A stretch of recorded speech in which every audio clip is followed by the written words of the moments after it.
सर्वदेव मयो गुरु। हे परम प्रियतम, हे परम प्रियतम, पूर्णतम पुरुषोत्तम श्री कृष्ण, पूर्णतम पुरुषोत्तम श्री कृष्ण, तुमसे विमुख होने के कारण, तुमसे विमुख होने के कारण अनादिकाल से हमने, अनादिकाल से हमने अनंतानंत दुख पाए, अनंतानंत दुख पाए एवं पा रहे हैं, एवं पा रहे हैं। पाप करते करते, पाप करते करते अंतःकरण, अंतःकरण इतना मलिन हो चुका है, इतना मलिन हो चुका है कि रसिकों द्वारा, कि रसिकों द्वारा यह जानने पर भी, यह जानने पर भी कि तुम अपनी भुजाओं को पसारे, कि तुम अपनी भुजाओं को पसारे, अपनी वात्सल्यमयी दृष्टि से, अपनी वात्सल्यमयी दृष्टि से हमारी प्रतीक्षा कर रहे हो, हमारी प्रतीक्षा कर रहे हो। तुम्हारी शरण में नहीं आ पाता, तुम्हारी शरण में नहीं आ पाता। हे अशरण शरण, हे अशरण शरण, तुम्हारी कृपा के बिना, तुम्हारी कृपा के बिना तुम्हें कोई जान भी तो नहीं सकता, तुम्हें कोई जान भी तो नहीं सकता। ऐसी स्थिति में, ऐसी स्थिति में हे अकारण करुण, हे अकारण करुण, पतित पावन श्री कृष्ण, पतित पावन श्री कृष्ण, तुम अपनी अहेतुकी कृपा से ही, तुम अपनी अहेतुकी कृपा से ही हमको अपना लो, हमको अपना लो। हे करुणा सागर, हे करुणा सागर, हम भुक्ति मुक्ति आदि, हम भुक्ति मुक्ति आदि कुछ नहीं मांगते, कुछ नहीं मांगते। हमें तो केवल, हमें तो केवल तुम्हारे निष्काम प्रेम की ही, तुम्हारे निष्काम प्रेम की ही एकमात्र चाह है, एकमात्र चाह है। हे नाथ, हे नाथ, अपने विरत की ओर देखकर, अपने विरत की ओर देखकर इस अधम को निराश ना करो, इस अधम को निराश ना करो। हे जीवन धन, हे जीवन धन, अब बहुत हो चुका, अब बहुत हो चुका। अब तो तुम्हारे प्रेम के बिना, अब तो तुम्हारे प्रेम के बिना यह जीवन, यह जीवन मृत्यु से भी अधिक भयानक है, मृत्यु से भी अधिक भयानक है। अतएव अतएव प्रेम भिक्षा देहि, प्रेम भिक्षा देहि, प्रेम भिक्षा देहि, प्रेम भिक्षा देहि, प्रेम भिक्षा देहि, प्रेम भिक्षा देहि। बोलिए साकेत बिहारी श्री राघवेंद्र सरकार की जय। नवन बिहारी श्री यादवेंद्र सरकार की जय। श्रीमद सतगुरु सरकार की जय। जय जय श्री राधे, जय जय श्री राधे, जय जय श्री राधे।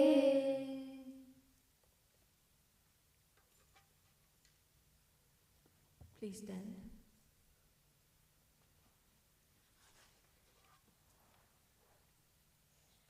आरती के लिए आ जाए।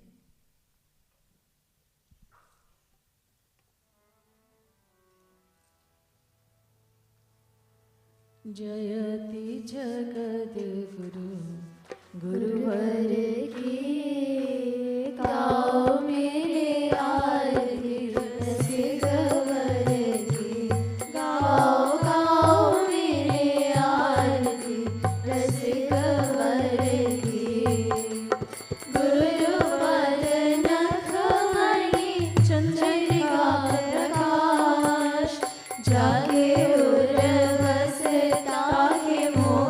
तमनाश जागे मात नाथ तब हाथ करे वास ताते हुए माया मोह सब ही निराश पावे गति मति रति राधा धवर की गाओ मेरे आरती रसिक गाओ गाओ मेरे आरती रसिकवर की अरे मन मूड छाड़ नारी नरहार गुरु बिनु ब्रह्म श्याम होना देंगे सार कोमल कृपाल बड़े कृपा सिंधुनाथ ताके आज तू अनाथ हो सनाथ इन्हीं के अधीन कृपा गिरिवर की गाओ मेरे आरती रसिकवर की गाओ गाओ मेरे आरती रसिकवर की भक्ति योग रस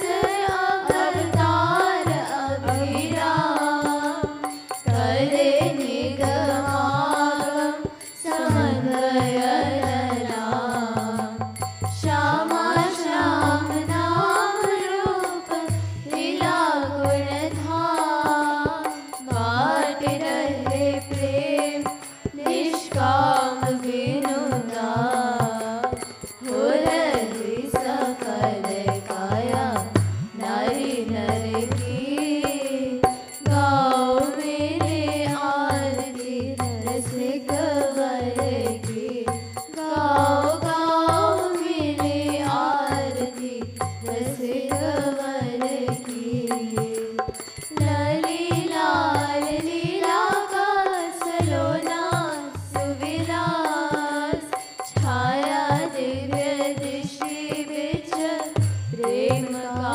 प्रकाश वैसा ही विनोद वही मंजू मृदुहास करे बस पर बस कुछ अटहास जय हो श्री चले चार वही नटवर की गाओ मेरे आरती रसिकवर की गाओ गाओ मेरे आरती रसिकवर की जयति जगद्गुरु गुरुवर की गाओ मेरे आरती रसिकवर की गाओ गाओ मेरे आरती रसिकवर की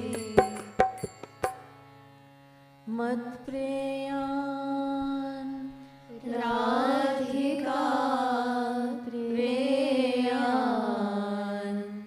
मधवो राधिका तस्मादपि गरीयान्यो कृपालुर्मे जगद्गुरु गुरुं भजति श्री कृष्णः श्री कृष्णं भजते गुरु सिद्धान्ततस्त्व भेदेऽपि कृपालुर्मे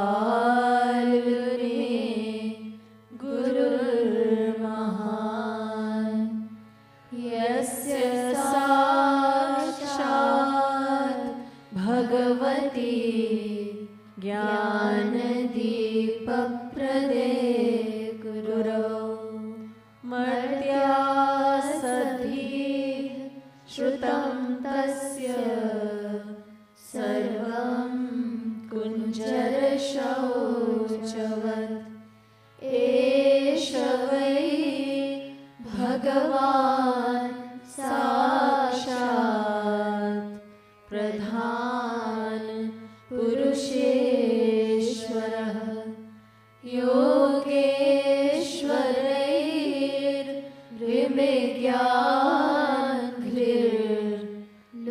योगेश्वरैर्विज्ञानघ्रिर्लोकोऽयं मन्यते नरम्।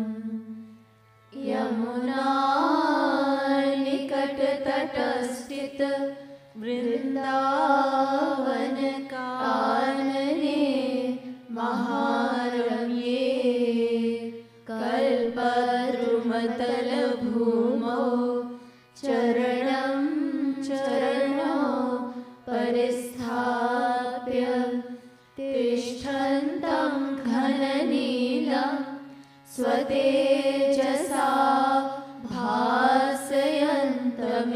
विश्वम् पीताम्बरपरिधानं चन्दनकर्पूरयुक्त सर्वाङ्गम् आकर्णपूर्णनेत्रं कुण्डलयुगमण्डितश्रवणं मन्दस्मितमुखकमलं सकौस्तुभोदार मणिहारं वलयाङ्गुलीयकाद्यानुज्ज्वलयन्तं स्वलङ्कारान्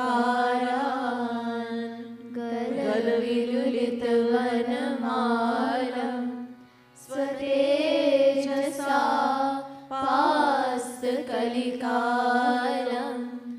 गुञ्जारवालिकलितं गुञ्जापुञ्जान्विते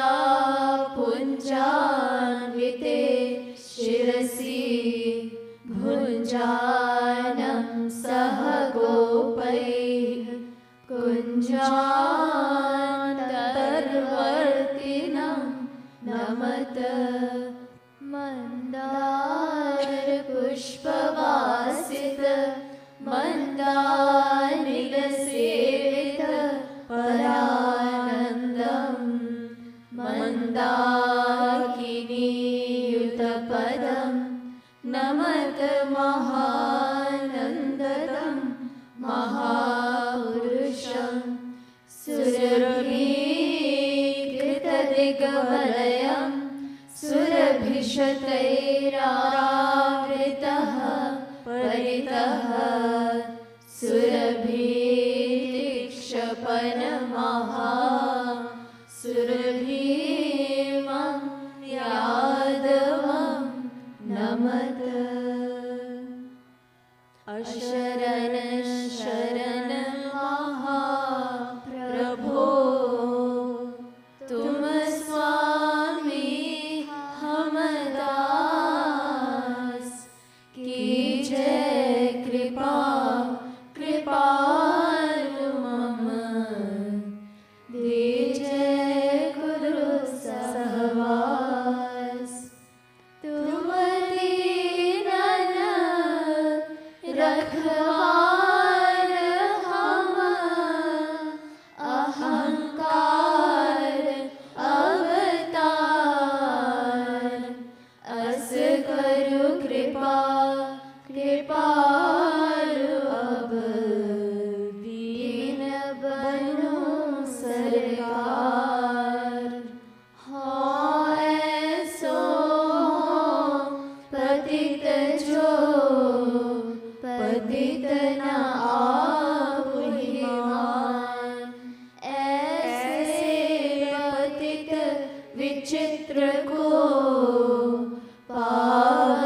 रसना सो सदा गुण गाए जो, क्षण भंगुर जीवन जाने मना, क्षण हूँ जनि व्यर्थ गवाए जो, सब धामन वारो वृंदावन पे, और वृंदावन हूँ गुरु धाम पे वारो, जो गुरु के पद प्रीति जुरी तो भजो चली आवे गो, ब्रह्म विचारो है हरि निर्मल भक्तन को, गुरु है अधमों को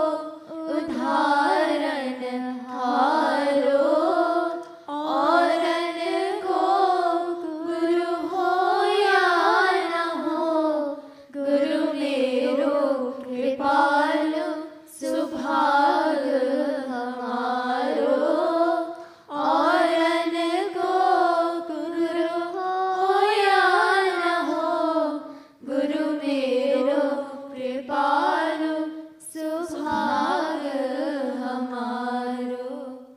बोलिए श्रीमद् सद्गुरु सरकार की जय। श्रीमद् युगल सरकार की जय।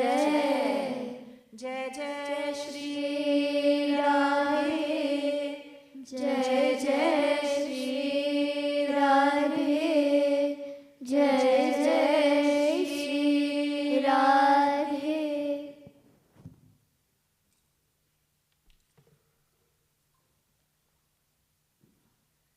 Radha Radha everyone. In your book, book number 2, which is in front of you, page number is 161. As you know, the words and meaning will be projected on the screens as well.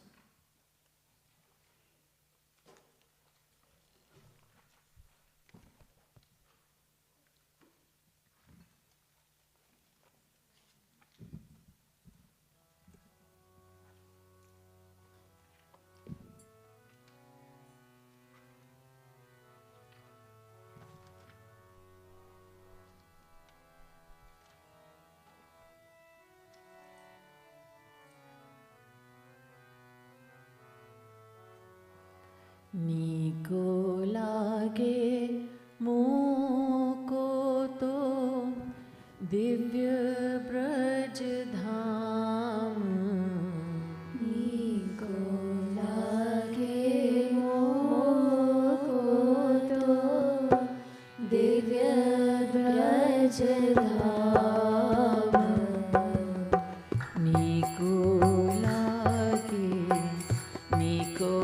लागे मोको तो दिव्य ब्रज धाम, नीको लागे मोको तो दिव्य ब्रज धाम, नीको लागे नंद बाबा यशोमती भाम,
सुलावे गोद श्याम। नीको लागे मैया सुलावे गोद श्याम। नीको लागे मैया सुलावे गोद श्याम। नीको लागे मोको तो दिव्य ब्रज धाम। नीको लागे मोको तो दिव्य ब्रज धाम। नीको लागे मोको तो दिव्य ब्रज धाम। नीको लागे मोको तो दिव्य ब्रज धाम। नीको लागे सोए भोरे। नीको लागे सोए भोरे भारे श्याम। नीको लागे सोए भोरे भारे श्याम। नीको लागे अलसाने। नीको लागे अलसाने उठे श्याम। नीको लागे अलसाने उठे श्याम। नीको लागे कारण बिनु रोए श्याम। नीको लागे कारण बिनु रोए श्याम। नीको लागे अंगूठा पियत पग श्याम। नीको लागे अंगूठा पियत पग श्याम। नीको लागे मोको तो दिव्य ब्रज धाम। नीको लागे मोको तो दिव्य ब्रज धाम। नीको लागे मोको तो दिव्य ब्रज धाम। नीको लागे मोको तो दिव्य ब्रज धाम। नीको लागे मैया जब चूमे मुख श्याम। नीको लागे मैया जब चूमे मुख श्याम। नीको लागे मैया जब चूमे मुख श्याम। नीको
श्याम।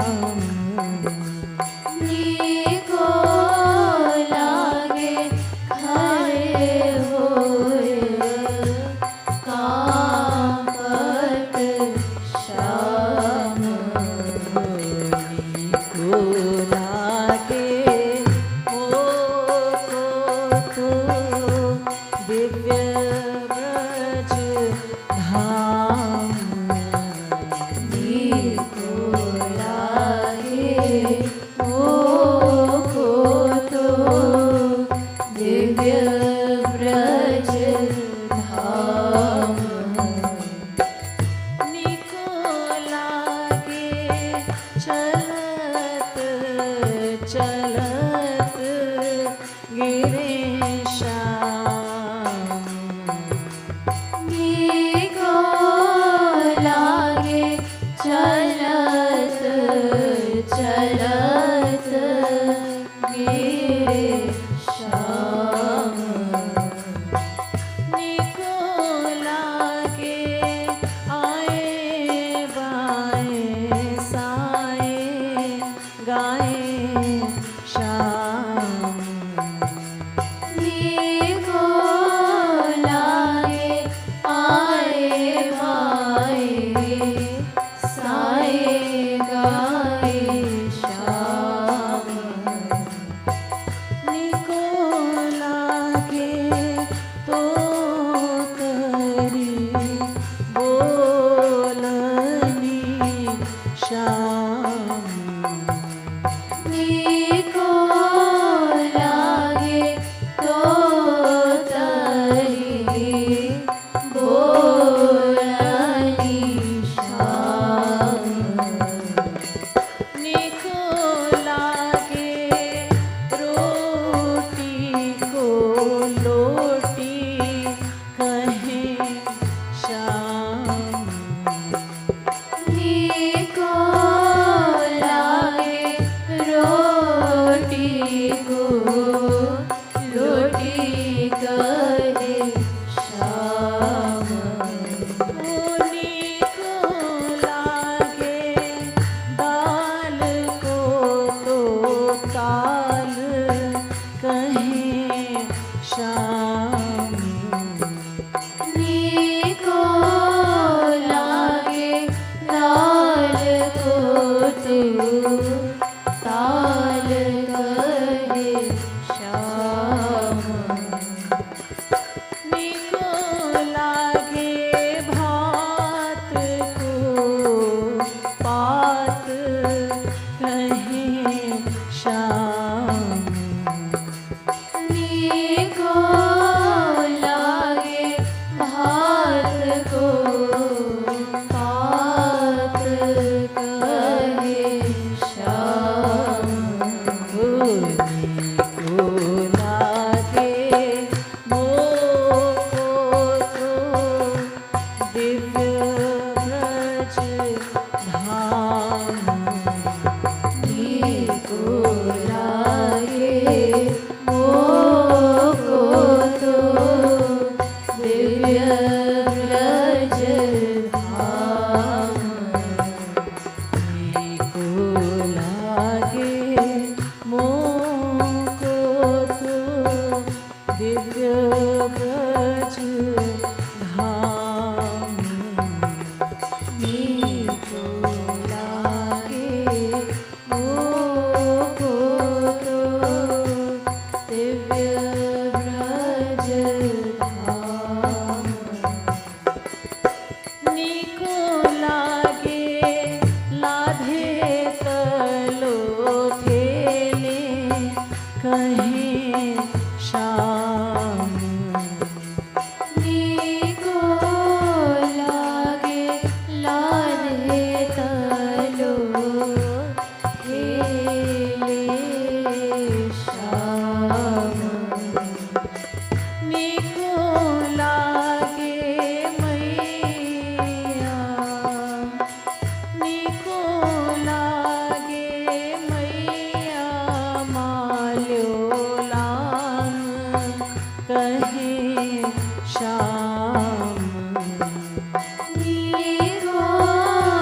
नंद दाढ़ी मूछ खींचे श्याम। नीको लागे नंद दाढ़ी मूछ खींचे श्याम। नीको लागे नंद कंध बैठे राम श्याम। नीको लागे नंद कंद बैठे राम श्याम। नीको लागे नंद को बनावे घोड़ा श्याम। नीको लागे नंद को बनावे घोड़ा श्याम। नीको लागे मोह को दिव्य ब्रज धाम। नीको लागे मोको तो दिव्य ब्रज धाम। नीको लागे चोरी चोरी माटी खाए श्याम। नीको लागे चोरी चोरी माटी खाए श्याम। नीको लागे मुख में दिखावे जग श्याम। नीको लागे मुख में दिखावे जग श्याम। नीको लागे उखल बंधे रोए श्याम। नीको लागे उथल बंधे रोए श्याम। नीको लागे नवनी चुरावे जग श्याम। नीको लागे नवनी चुरावे जग श्याम। नीको लागे मोको तो दिव्य ब्रज धाम। नीको लागे मोको तो दिव्य ब्रज धाम। नीको लागे भाजे पाछे मैया आगे श्याम। नीको लागे भाजे पाछे मैया आगे श्याम। नीको लागे आँख निचानी खेले श्याम। नीको लागे आँख में जानी खेले श्याम। नीको लागे पट्टी बांधे ग्वाल दृग श्याम। नीको लागे पट्टी बांधे ग्वाल दृग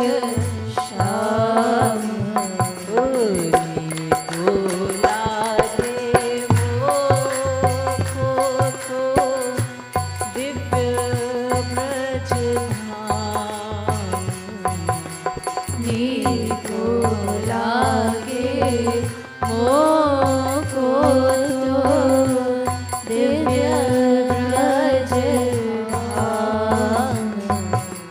नीको लागे मोको तो दिव्य ब्रज धाम। नीको लागे मोको तो दिव्य ब्रज श्याम। नीको लागे सखा संग खेलत श्याम। नीको लागे सखा संग खेलत श्याम। नीको लागे गैयन दुहे दूध श्याम। नीको लागे गैयन दुहे दूध श्याम। नीको लागे लाली पग चापक श्याम। नीको लागे लाली पग चापक श्याम। नीको लागे हैं कृपालु दो श्यामा श्याम। नीको लागे हैं कृपालु दो श्याम श्याम। नीको लागे हैं कृपालु दो श्यामा श्याम। नीको लागे हैं कृपालु दो श्यामा श्याम। नीको लागे मोको तो दिव्य ब्रज धाम। नीको लागे मोको तो दिव्य ब्रज धाम। नीको लागे मोको तो दिव्य ब्रज धाम। नीको लागे मोको तो दिव्य ब्रज धाम। नीको लागे मोको तो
ब्रज धाम, नीको लागे मोको तो दिव्य ब्रज धाम। ब्रज धाम की जय, श्यामा श्याम की जय।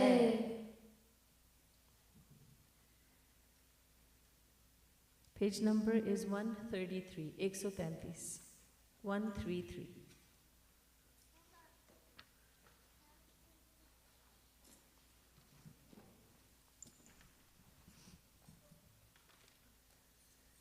When we practice devotion, as we are trying to meditate lovingly, do Rup Dhyan of Shri Radha Krishna, then our mind wants to go into different moods. We all know about that. Our mind is very mischievous, so it wants variety. Therefore, from one kind of mood, now we go to another. And this is from Braj Ras Madhuri book of Jagat Guru Shri Kripaluji Maharaj. Tum Deenan Ko Rakhvar, Hum Deenan Ko Sardar, Puni Kahe Karat Abar, Sun Lo Mam Nand Kumar. So now this is a mood of supplication. We are praying to Shri Krishna. We are asking him for his grace. We're requesting him to listen. Please hear my prayer. So it's a different mood. And please sing this after me. Page 133.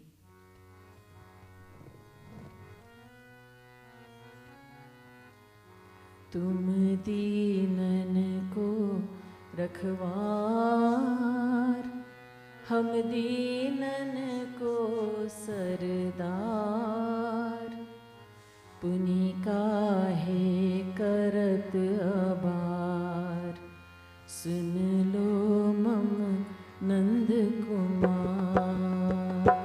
तुम दीनन को रखवार, हम दीनन को सरदार, पुनि काहे करत अबार, सुन लो मम नंद कुमार। तुम दीनन को रखवार, हम दीनन को सरदार, पुनि काहे करत अबार, सुन लो मम नंद कुमार। तुम दीनन को रखवार, हम दीनन को सरदार, पुनि काहे करत अबार, सुन लो मम नंद कुमार। तुम पतितन सो कर प्यार, हो पतितन को सरदार। तुम पतितन सो कर प्यार, हो पतितन को सरदार। तुम पतितन सो कर प्यार, हो पतितन को सरदार। तुम पतितन सो कर प्यार, हो पतितन को सरदार। पुनि काहे मोहि विसार, सुन लो मम नंद कुमार। पुनि काहे मोहि विसार, सुन लो मम नंद कुमार।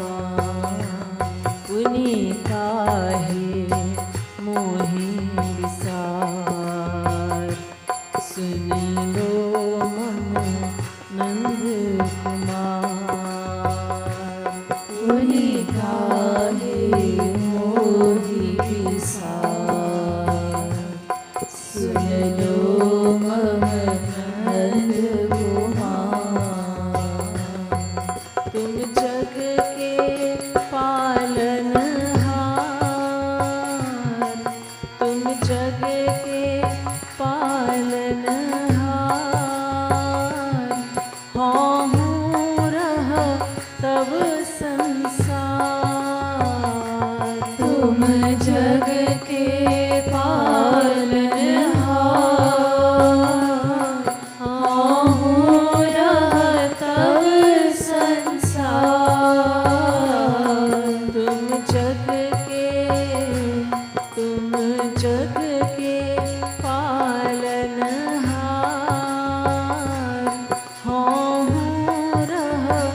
सुन लो मम नंद तुम मम पितु वेद पुकार, तुम मम पितु वेद पुकार, सुत बूढ़त सिंधु अपार। तुम मम पितु वेद पुकार, सुत बूढ़त सिंधु अपार। तुम मम पितु वेद पुकार, सुत बूढ़त सिंधु अपार। तुम मम पितु वेद पुकार, सुत बूढ़त सिंधु अपार। सुत को बचाओ सरकार, सुन लो मम नंद कुमार। सुत को बचाओ सरकार, सुन लो मम नंद कुमार। तुम माया गुण गोपाल, लीला तब अपरंपार। तुम माया गुण गोपाल, लीला तब अपरंपार। लीला जग अपरंपार, लीला तब अपरंपार। हम शिशु नवजात तिहार, सुन लो मम नंद कुमार। हम शिशु नवजात तिहार, सुन लो मम नंद कुमार। पुनि पुनि लिय तुम अवतार, किय लीला नर अनुहार। पुनि पुनि लिय तुम अवतार, किय लीला नर अनुहार। किय लीला नर अनुहार, किय लीला नर अनुहार। मोहे ब्रह्मादि निहार, सुन लो मम नंद कुमार।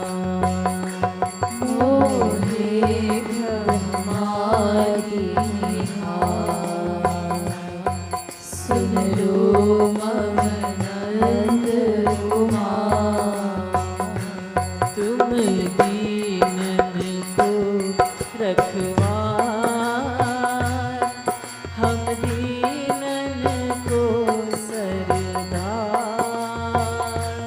पुनि काहे करत अबार, सुन लो मम नंद कुमार। तुम दीनन को रखवार, हम दीनन को सरदार। पुनि काहे करत अबार, सुन लो मम नंद कुमार। जब कृपा करहु सरकार, तब को तो ही निहार। जब कृपा करहु सरकार,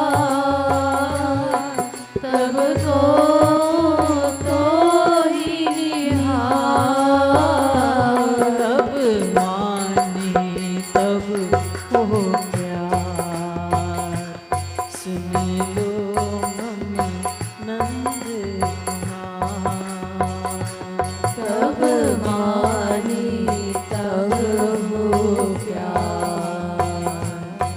सुन लो मम नंद कुमार।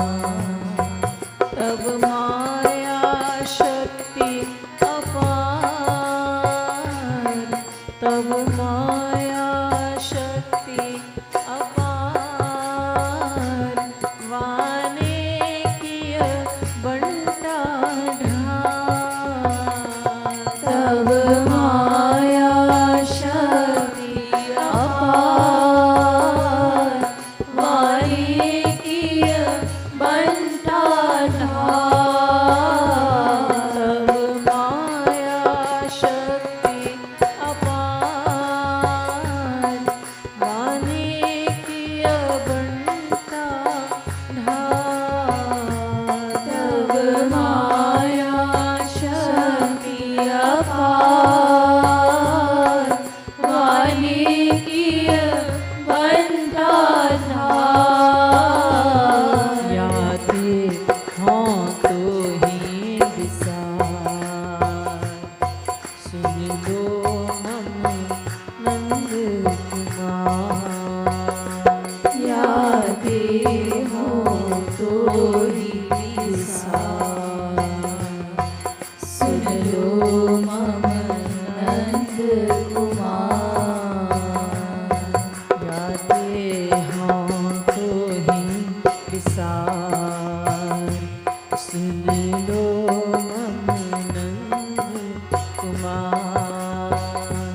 याते हों तो ही विसार, सुन लो मम नंद कुमार। श्रुति बारंबार पुकार, श्रुति बारंबार पुकार, तेरो एक नंद कुमार। श्रुति बारंबार पुकार, तेरो एक नंद कुमार।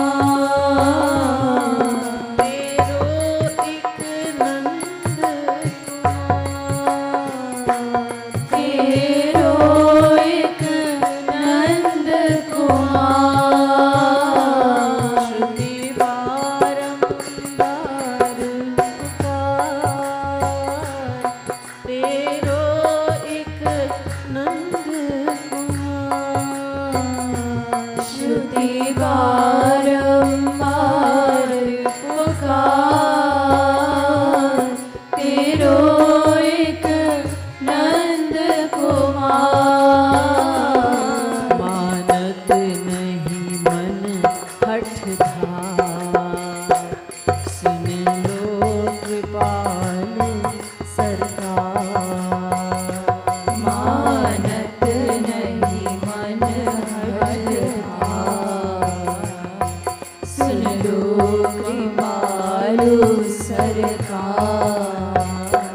मानत नहीं मन हठ धार, सुन लो कृपालु सरकार। मानत नहीं मन हठ धार, सुन लो कृपालु सरकार। सुन लो कृपालु सरकार, सुन लो कृपालु सरकार। सुन लो कृपालु सरकार, सुन लो कृपालु सरकार। सुन लो कृपालु सरकार, सुन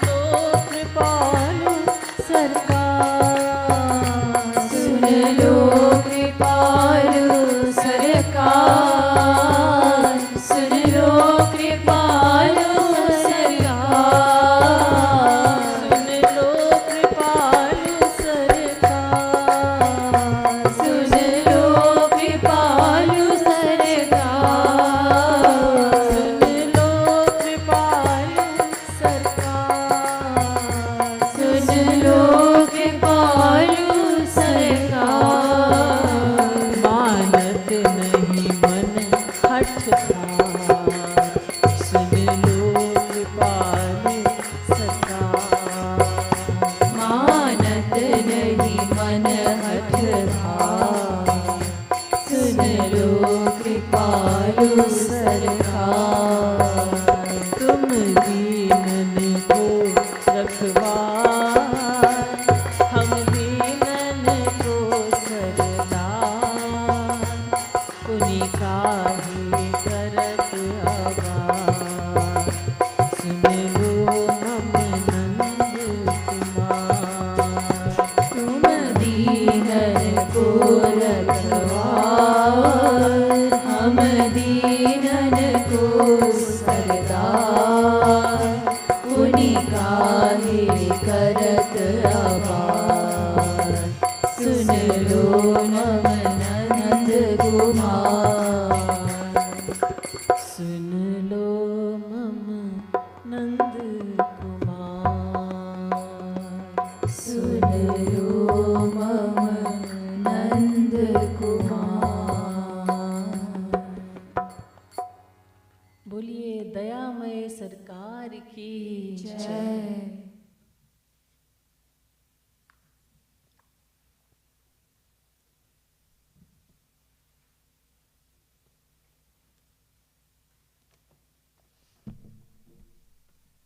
गुरुर्ब्रह्मा गुरुर्विष्णुर् गुरुर्देवो महेश्वरः, गुरुः साक्षात् परब्रह्म, तस्मै श्री गुरवे नमः।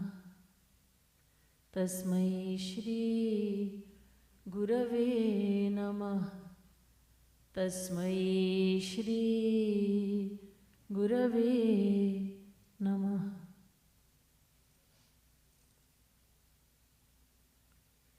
It is only with the grace of the Guru that we understand, that we come to understand spiritual concepts. Even in the world, it is only with the help of a teacher that we learn even the smallest knowledge.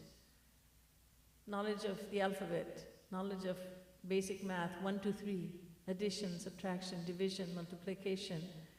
All this is learned with the help of a teacher. Guru is teacher of the highest caliber. Guru is the greatest of all teachers, for he teaches the highest knowledge. God is the highest, so Guru teaches about God, and so the Guru is the highest of all teachers.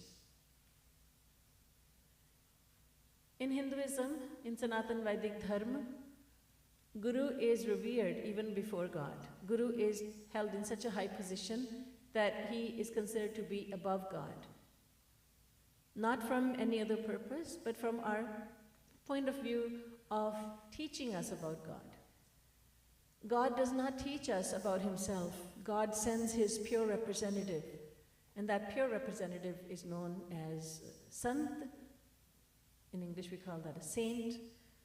Mahatma means a great soul. Mahapurush, or you can say Guru. All synonyms. With the help of a Guru, we come to understand so many spiritual concepts. In fact, all spiritual concepts, including the concept of seva, that I would like to talk about today. Seva, meaning service. We use this word quite a lot in the world. How may I serve you? How may I serve you? What can I do for you? May I be of any service to you? मैं आपकी क्या सेवा कर सकता हूँ? आपकी सेवा में हाजिर हैं. During the flight, we are told that the pilot and flight attendants, the entire airline is at our service. When we go to a restaurant, the servers are there to serve us. When you go to the mall, we go to a shop, a store, then the storekeeper, the shopkeeper is at our service. And we say to each other also, how can I serve you? What can I do for you?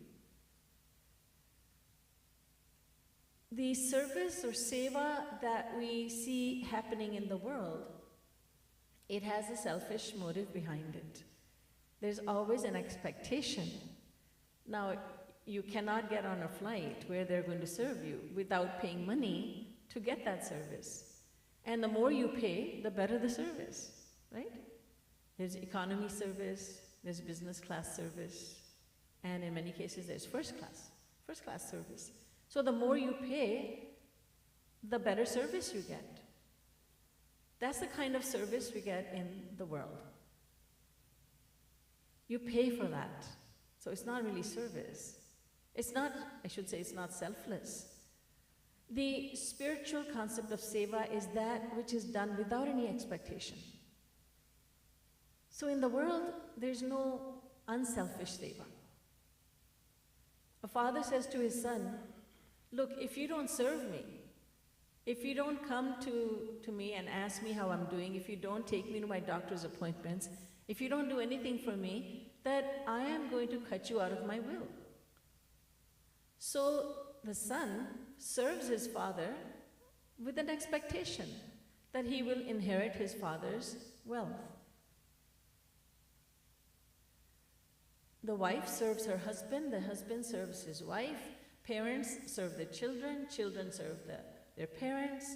There is seva going on all over the world, but it's with an expectation. Where does that seva take us? What is the consequence of that seva? A man says, I am doing so much for my son, I'm serving my son. A mother says, I'm serving my children, my daughter, my son. I am serving, I'm doing seva. What is the consequence? What is the end result of that seva? Well, if you are serving someone who is tamasic, meaning one who is predominantly ruled, whose mind is predominantly ruled by tamogun, that is the mode of laziness, carelessness, the mode of sloth. If you are serving such a person, then that's seva. And according to our scriptures, someone who is tamasic is someone who is misusing the resources that are given to him. If you are serving that person, that individual, and that individual is going on the wrong path because you are enabling him, then he is committing crimes. He's committing, if not crimes in the material world, but crimes in the eyes of the spiritual world, crimes in the eyes of God, then the end result is punishment. God has many types of punishment. You know about narak. In English we translate that as hell. But the concept is there are 28 hells, each one giving a different punishment. God has made elaborate arrangements for punishment. Good thing is we are not sent there forever and ever. It is for a limited time, but what you have heard about hell is exactly how it is.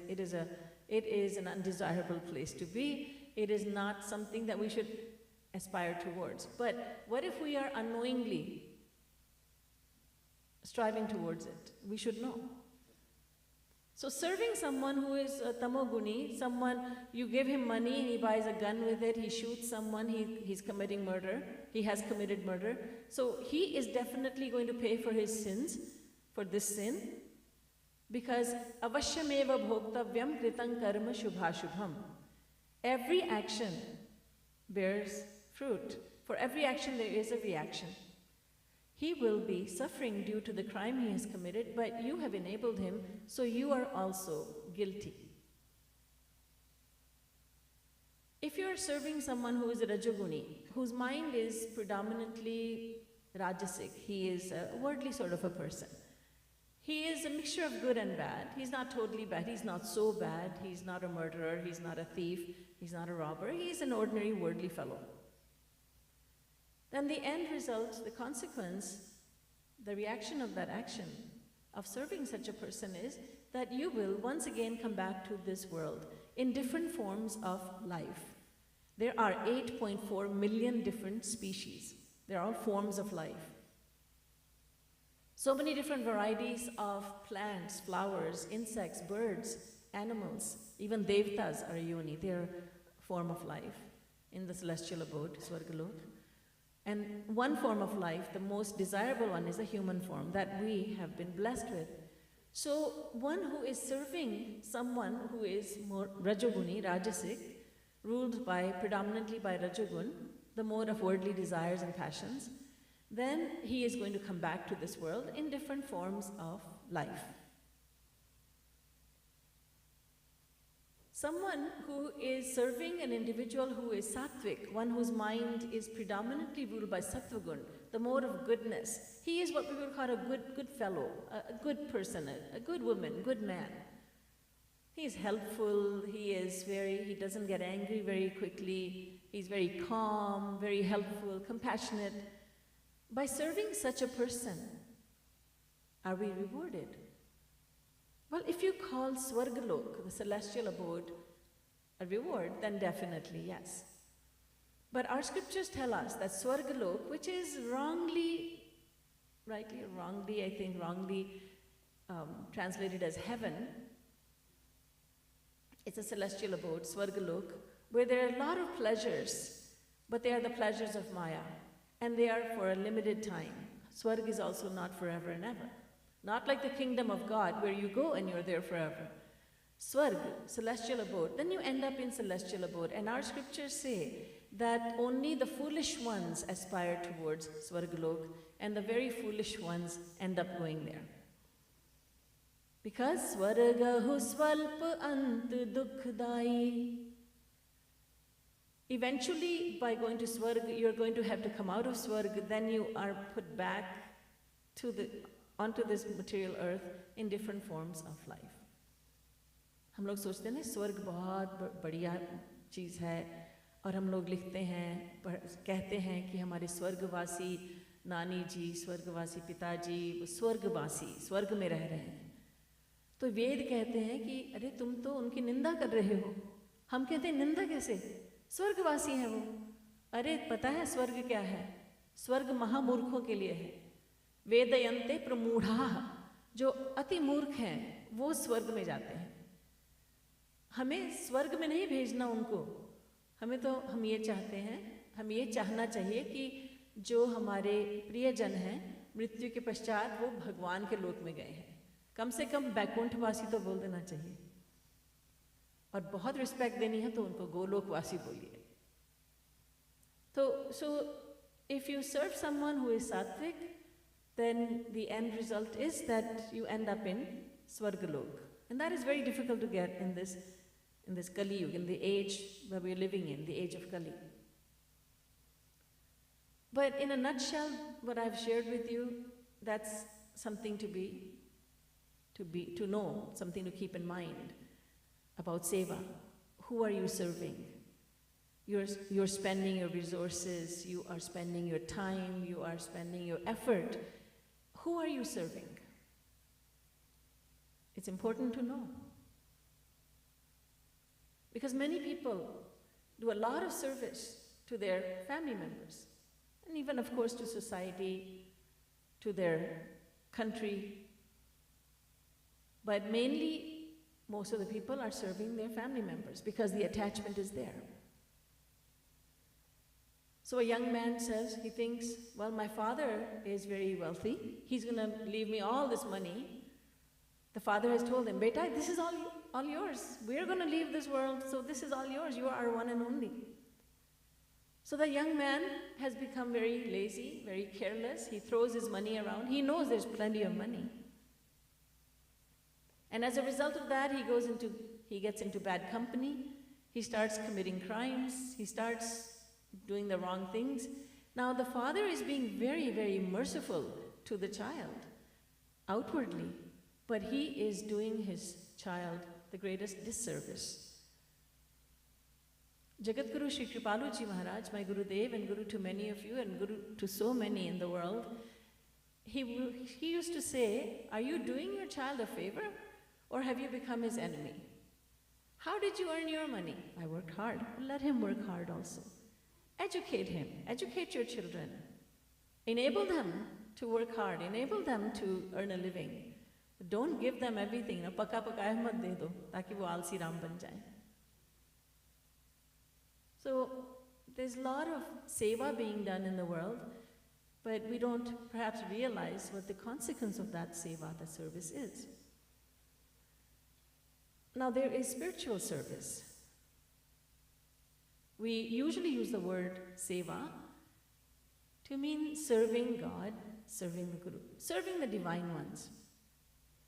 So we are serving, we're trying to serve God. We're trying to serve our Guru. God we cannot see.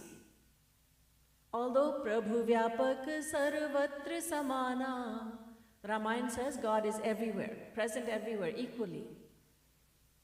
Equally present, He's omnipresent, but we cannot see Him. Why? Because our eyes have as if the spectacles or glasses of Maya. And because we are under the control of God's delusive energy called Maya, we can only see Maya, Maya, Maya everywhere. Even when God appears on earth, it is His world. He appears, He takes form, He comes here. We look at Him, we look at Bhagwan Shri Krishna, we look at Bhagwan Shri Ram, and God appears on earth in these forms, and we see them as being worldly people. We see them as being worldly because we are controlled by Maya, and so we see everyone as being under the control of Maya. So when God appears on earth, very few people, very few recognize Him as God.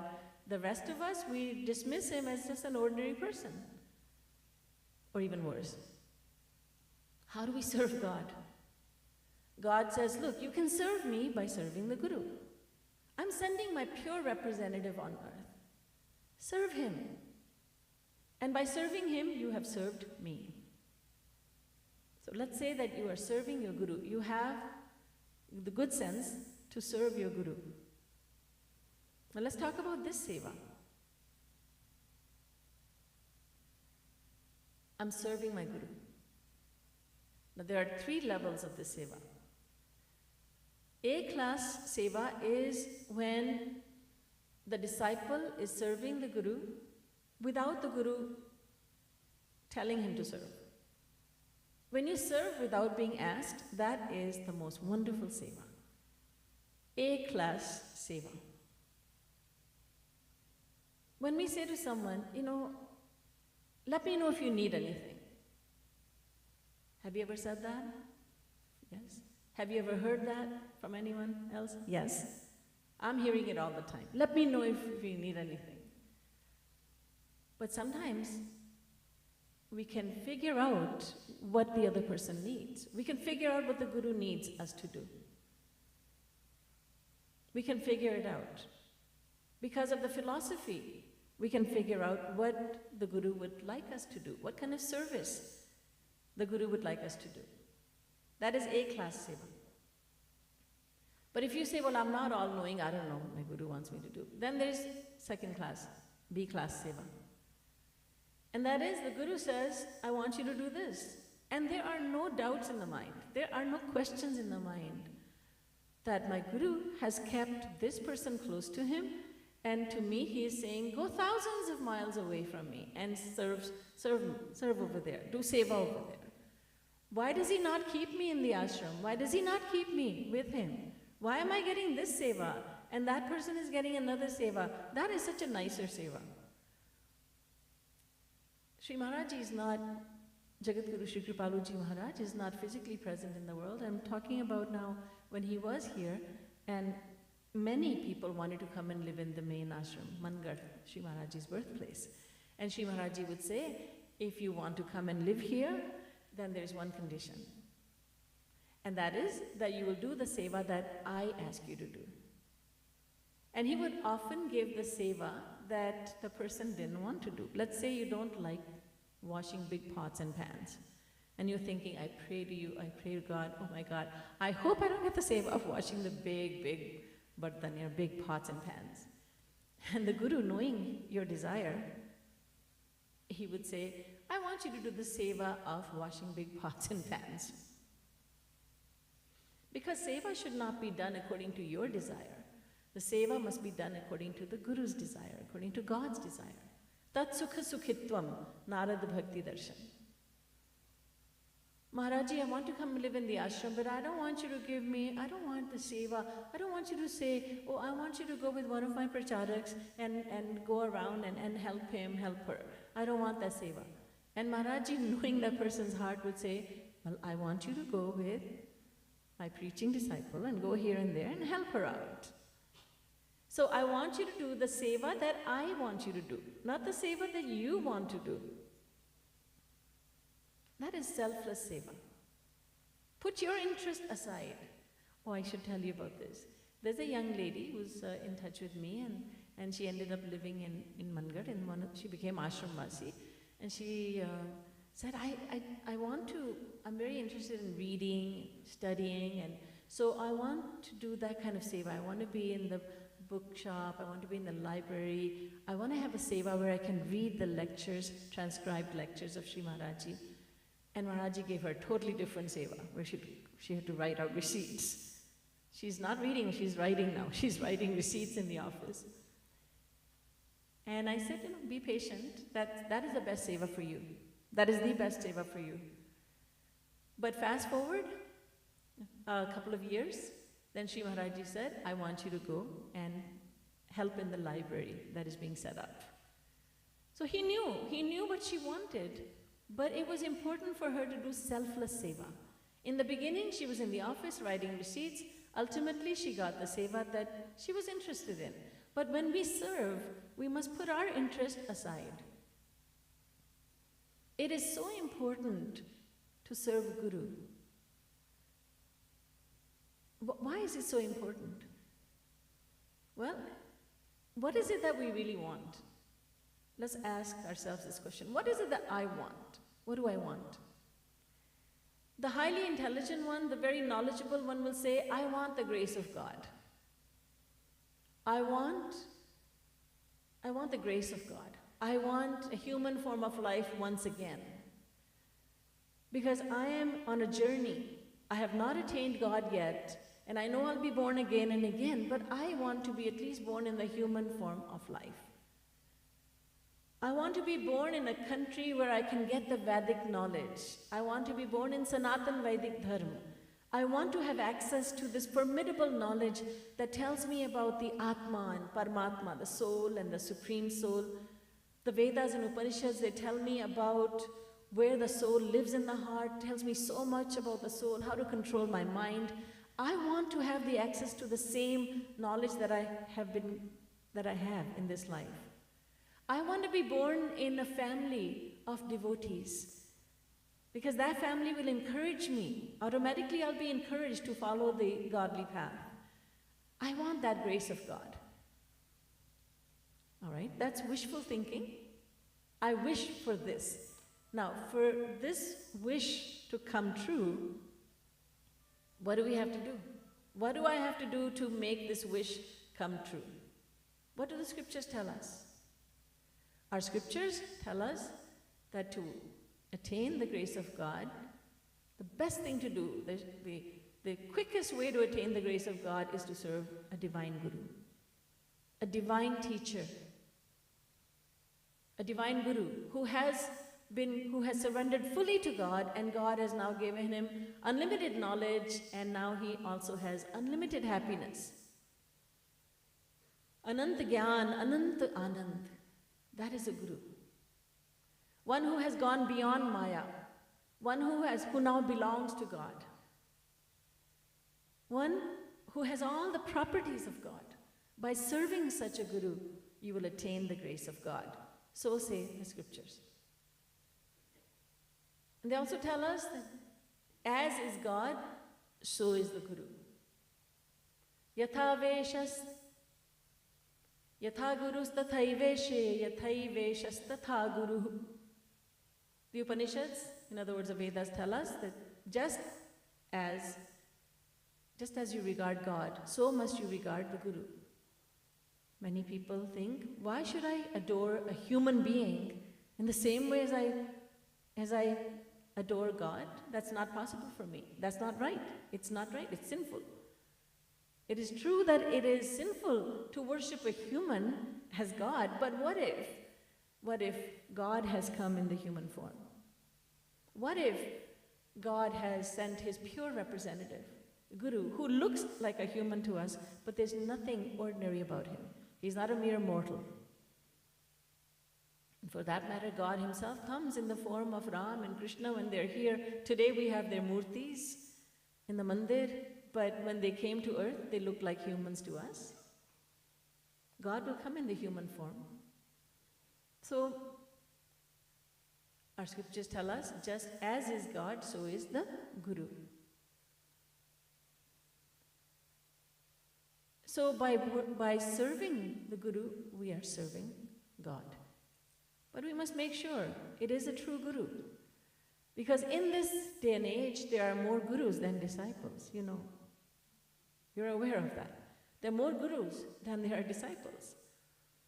To be called a Guru is not difficult. At least in Hinduism, you wear the saffron robes, you get a few people who will call you Guru, they will do the propaganda, and then you'll have more disciples and more and more and more. The situation in Kali Yuga it's very dismal.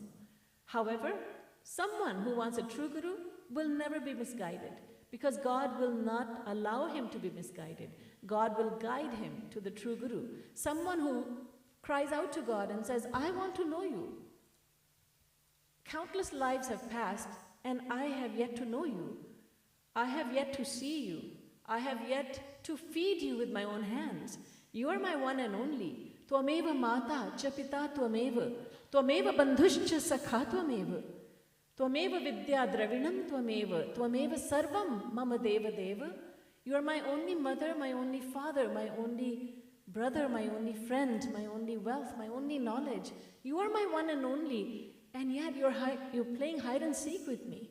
I don't see you anywhere. But enough. I have been with the world. I have surrendered to the world countless times. Now I surrender to you. I want to surrender fully to you.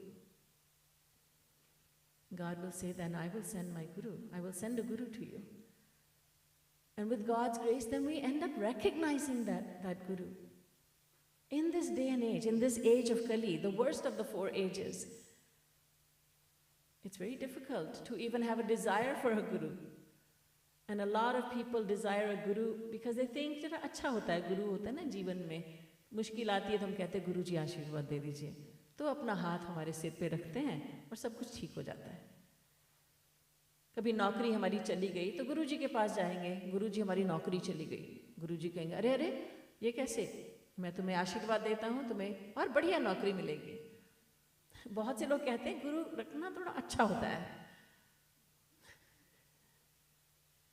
लेकिन वो गुरु की इच्छा नहीं कर रहे और ना ही जिसको गुरु बनाते हैं ना ही वही असली गुरु है जो कहता है आशीर्वाद बेटा आयुष्मान भव बड़ी लंबी आयु हो तुम्हें बहुत धन मिले तुम्हें प्रतिष्ठा मिले ये मिले वो मिले जो भगवान कहते हैं जिसके होने से इन सब चीज़ों के होने से तुम मेरे से और परे हो जाओगे वो जिसको गुरु कह रहे हो वो कहता है हम तुम्हें दे देंगे तो कोई ज्ञानी होगा तो वो कहेगा आप मुझे माया की ओर क्यों ढकेल रहे हो मैं पहले से ही माया में दब रहा हूँ मर रहा हूँ डूब रहा हूँ भवसागर में आप मुझे और डुबा रहे हैं लेकिन अधिकतर लोग नहीं पूछते बस आशीर्वाद मिल जाए आशीर्वाद मिल जाए आशीर्वाद मिल जाए आशीर्वाद सब ढोंग है श्री महाराज जी ने कहा ये आशीर्वाद क्या है सब ढोंग है But if there is a rare person who says I want a guru because I want to know about God, who am I really? I am the Atma, and here I am thinking I'm the body. And that's how I have wasted previous births. I don't want to waste this precious opportunity. I don't know when I'll end up with this most desirable form of life, the human form. So I want God. I want nothing less than God. Then Guru enters our life. And then we are able to recognize the Guru as a Guru. Because mostly we don't think anyone knows more than us. I know the Gita as well. I know the Bhagavad. I know the Vedas. I have parents telling me that their teenagers know everything. I have had so many people saying, मेरा बेटा सब कुछ जानता है. क्या जानता है? वेद शास्त्र. सच में? वेद शास्त्र एक बच्चा जानता है क्योंकि उसने गीता की एक क्लास ले ली थी. वो वेद शास्त्र जानता है. ऐसा नहीं. It's not like that. Many parents say to me, oh, well, you're very good for our children. Why? Because, you speak in English and they can understand. Well, and they need to learn about the religion. And you don't? No, I'm from India. What does that mean? I'm from India. I went to the mandir, I went like this, rang the bell, I did like this, I took Aarti, I took prasad, I went in the last 5 minutes to Satsang. I'm from India, I know everything. An illusion, that's an illusion. So I say to them, excuse me, but I know I'm good for your children, I'm good for you too, you also need to learn. We all need to learn. So, if someone wants a guru for the right reason, then he's given a guru. Then he recognizes a guru. And then, as Bhagwan Shri Krishna says in the Gita, Tad vidhi pranipatena pariprashnena sevaya upadekshanti te jnanam jnaninas tattvadarshina. The Supreme Lord says, then you should surrender fully to the Guru, and you should ask him questions to dispel your doubts, because sanchayatma vinashyati. Someone who has doubts will fall on the spiritual path. So you should ask questions to dispel your doubts and to get clarity. And then thirdly, he says, serve your Guru. Sevaya. Serve him in every possible way. There are three ways in which we may serve our Guru, in which we can serve our Guru, physically, financially, mentally. So, serve your Guru in every possible way, then you will come to me. So when we serve God by serving the Divine Guru, then that is the highest service. And that too without any expectation that if I serve my Guru, I will get the grace of God. It is a given that you will attain God's grace, but the absolutely highest concept of seva is when you serve a divine Guru without any expectation. You have served your Guru and the Guru has given you a scolding and you think, ye acha kiya, ek to seva karo, dusra dant khao. No expectation. The Guru may behave with me any which way. I have not done him a favor by serving him. He has done me a favor by accepting that service. We must get rid of that notion that I am doing a favor to God by serving in the mandir, in a place of worship, or by serving Guru in any which way, in either financially or physically. We're not doing God and Guru any favors. God and Guru are extremely merciful in accepting that service. Imagine a little girl and let's say her father's birthday is coming up and she asks her dad for some money and he asks, why do you need this money? And she gets this shy smile and she says, a secret. He gives her the money, he knows what she's going to do with it. And because she's been telling secrets to her mommy, but she doesn't know how to really speak in whisper, so he has heard everything. So she goes and buys him a gift with her mommy's help. And she gives that gift to her father on his birthday. And he's very moved, he's very touched. Well, if you look at it and say, what are you so thankful for? He said, thank you so much. What are you thankful for? It's your own money. You gave it to her, he bought you a gift. Yes, but it's the thought that counts. And that's exactly how it is. We are like that little child and the father that represents God. We give something or the other to God by serving our Guru. And we think, God should be thankful that I'm serving him. Guru should be thankful that I'm serving him. What are we serving them with? With the resources that they gave us. God gave us the wealth. It really belongs to him. So we gave a little bit of it away. Every religion says 10% giving is a must. And why does every religion say 10%? It's in the Vedas. Dashamanshena dhimata. 10% giving is a must. So God who gave us wealth, he says, give some of it back so you may remain detached from the world. So that you may become little detached from the world. So if we gave some monetary gift to God by giving it to the mandir, to a place of worship, to an ashram, then what do? Did we give something to God for his sake? No. We gave it for our own sake. we are accumulating spiritual merit. We are accumulating spiritual merit. So, seva, the highest seva is when we serve God by serving the Guru, Divine Guru, without any expectation at all. But it is a fact that by serving the Guru, by serving the Divine Ones, we will attain spiritual benefit. So the end result is the grace of God in the form of attaining human form of birth again. The mind becomes more godly because our mind is shaped by what we are thinking, obviously. So our thoughts will be more on God and Guru. And so our mind is more, it will behave itself more, we can control the mind easier. The big favors we want from God, big things that we want. I want my mind to be going in the right direction. I want to be able to meditate properly. I want to have all those qualities. I want to be compassionate. I want to be kind-hearted. I want to be less angry. I want to be all those big things that we want in life. Wanting more wealth, wanting a better job, all these are trivial things. You don't go to the King of Kings, you don't go to the Lord of Lords and you ask him for pennies, do you? No. When you go to the Lord of Lords, when you go to the Supreme, you ask for big things. I want the human form of life. I want a mind that loves you. I want a heart that breaks for you. I want a voice that would always sing your glories. I want eyes that will see you. I want a head that will bow before you. I want each and every pore of my body to be in your service. That's what I want. Because I have suffered in the world too much now. I want rest. I want to rest. So to attain the highest grace of God, we must understand the concept of seva.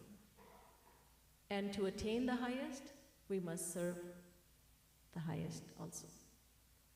And that, in a nutshell, is a little bit about seva, devotional service. Boliye Vrindavan Bihari Lal ki Jai, Srimad Sadguru Sarkar ki Jai. You're being shy and saying Jai just means we're glorifying God and Guru, so can we be very, the opposite of being shy? Can we be unshy? And can we just be very open about glorifying God and Guru?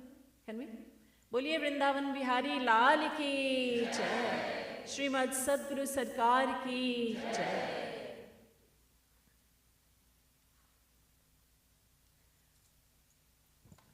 Do you have any questions about seva or another spiritual aspect? If you do, please raise your hand.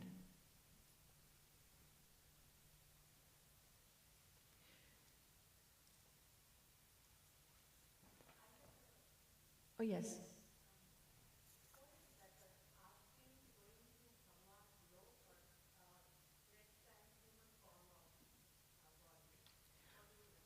Well, the ultimate is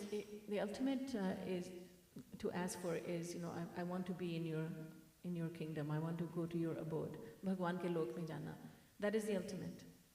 And if I'm not, going there, I know that if I have to take birth, then I want to be born in the human form of life and as a devotee of God. Any other question? Okay. In that case, please turn to page 153, and the page number is at the bottom of the page.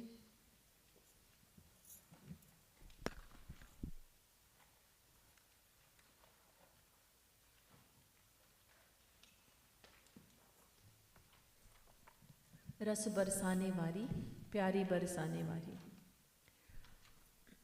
Barsane Vari, she is Radha Rani.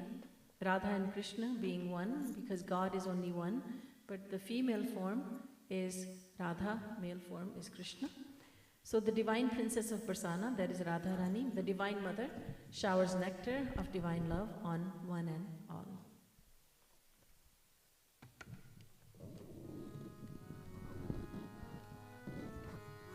I'll be singing Ras Barsane Vari and you will only be singing Pyari Barsane Vari.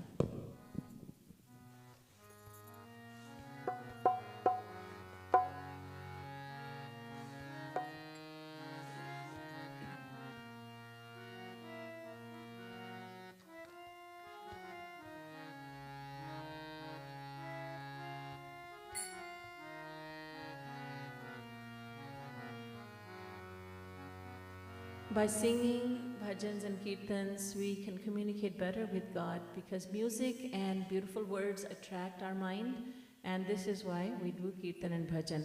So this is, please understand, this is not just for the sake of singing, it is a very powerful aid in Rup Dhyan or meditation on God. Ras Barsane Vari, Hari Barsane Vari, Ras Barsane Vari, Pyari Barsane Vari, Bhori Bhari Sukumari, Pyari Barsane Vari, Bhori Bhari Sukumari, Pyari Barsane Vari, Bhori Bhari Sukumari, Pyari Barsane Vari, Bhori Bhari Sukumari, Pyari Barsane Vari, Ras Barsane Vari, Pyari Barsane Vari, Ras Barsane Vari, Pyari Barsane Vari, Braj Ras Vari Pyari, Pyari Barsane Vari, Braj Ras Vari Pyari, Pyari Barsane Vari, मैं तो तेरी ही हूँ प्यारी, प्यारी बरसाने वाली, मैं तो तेरी हूँ प्यारी, प्यारी बरसाने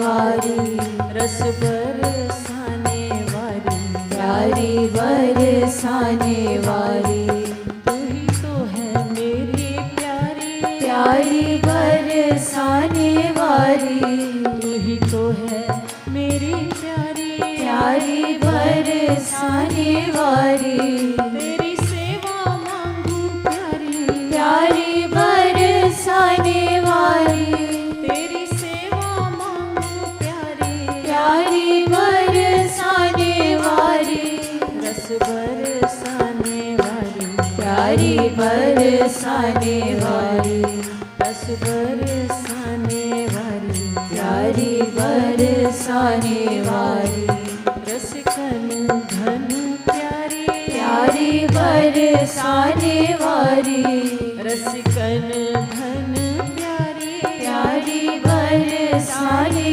वाली, अब सुधी लो हमारी, प्यारी बरसाने वाली, अब सुधी लो हमारी, प्यारी बरसाने वाली, रस बरसाने वाली, प्यारी बरसाने वाली, रस बरसाने वाली, प्यारी बरसाने वाली, जय हो प्यारी, प्यारी बरसाने वाली, जय हो प्यारी, प्यारी बरसाने वाली, जय हो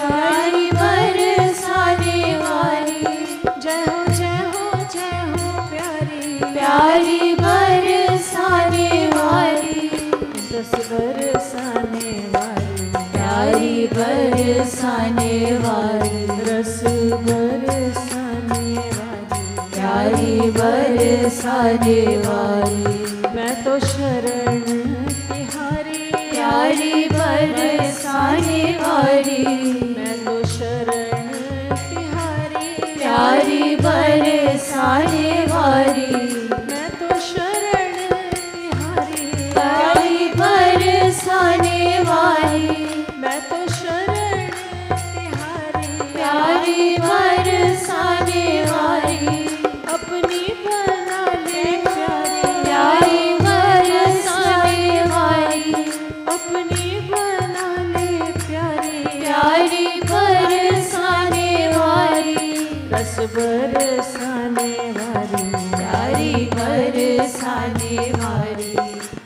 बरसाने वाली, प्यारी बरसाने वाली, आजा आजा आजा प्यारे, प्यारी बरसाने वाली, आजा आजा आजा प्यारे, प्यारी बरसाने वाली, आजा आजा आजा प्यारे, प्यारी बरसाने वाली, आजा आजा आजा प्यारे, प्यारी बरसाने वाली, रस बरसाने वाली, प्यारी बरसाने वाली, रस बरसाने वाली, प्यारी बरसाने वाली, आके ना जा मेरी प्यारी, प्यारी बरसाने वाली, आके ना जा मेरी प्यारी, प्यारी बरसाने वाली, आके ना जा मेरी प्यारी,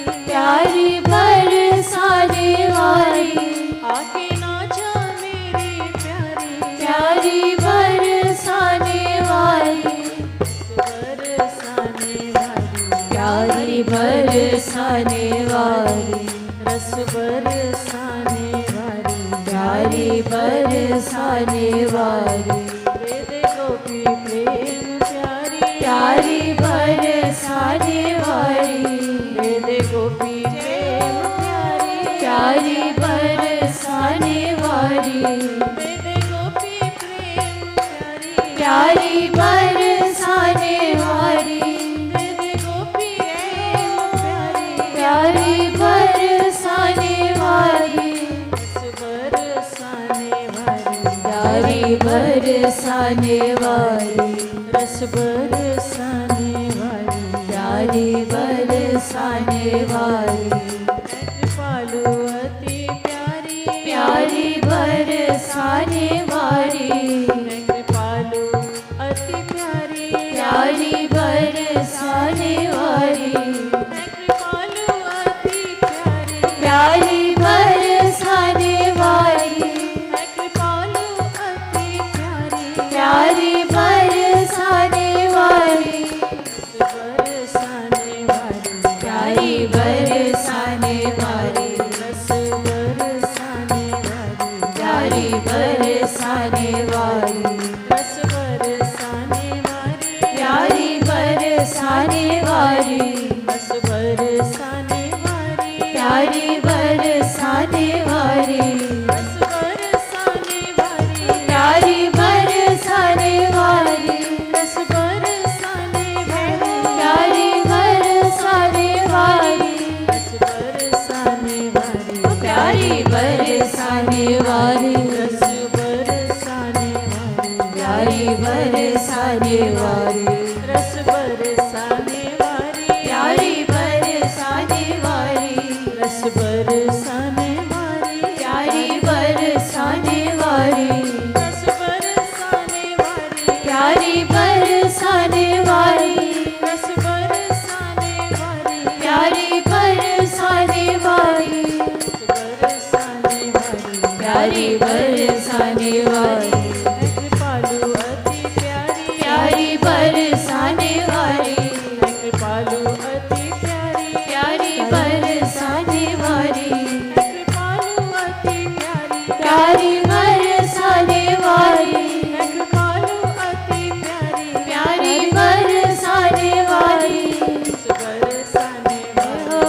प्यारी बरसाने वाली, रस बरसाने वाली, प्यारी बरसाने वाली, रस बरसाने वाली, प्यारी बरसाने वाली, राधे गोविंद गोविंद राधे, भजो राधे गोविंद गोविंद, राधे, राधे गोविंद, गोविंद राधे, राधे गोविंद, गोविंद राधे, राधे गोविंद, गोविंद राधे, राधे गोविंद, गोविंद राधे, भजो राधे गोविंद, गोविंद राधे, राधे गोविंद, गोविंद राधे, राधे गोविंद, गोविंद राधे,